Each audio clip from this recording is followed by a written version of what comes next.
কি বলেছে দেখো, ৯,১৯৫ টাকায় ABC এর মধ্যে এমনভাবে ভাগ করা হলো যাতে তাদের প্রাপ্ত টাকা থেকে যথাক্রমে ৪৫ টাকা, ৬০ টাকা ও ৯০ টাকা নিয়ে নিল।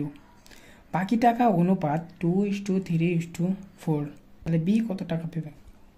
এ একটু দিয়ে বলি, এ, বি এবং সি মোট টাকা বলেছে কত, দেখুন বলেছে ৯,১৯৫ টাকা। ঠিক আছে, আর কি বলছে কত টাকা এ নিয়ে নিয়েছে, দেখো এ নিয়েছে দেখো ৪৫ টাকা নিয়েছে, বি নিয়েছে দেখো ৬০ টাকা নিয়েছে এবং সি নিয়েছে দেখো ৯০ টাকা নিয়েছে।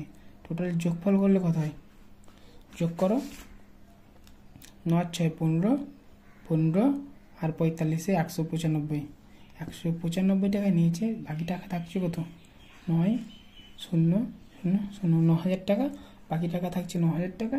তারপর তারা কি করেছে, বাকি টাকা কি করেছে 2:3:4 অনুপাতে নিয়ে নিয়েছে। এটা যোগ করলে কত হয়? ৪ আর ৩ ৭ আর ২ ৯। ৯ মানে বলে দিয়েছে ৯,০০০ টাকা, ১ মানে ১,০০০ টাকা। কি বলেছে বি কত টাকা পেয়েছে? বি ৩:৩ অনুপাতে মানে ৩,০০০ টাকা পেয়েছে, প্লাস ৬০ টাকা প্রথমে নিয়েছিল, ৩,০৬০ টাকা।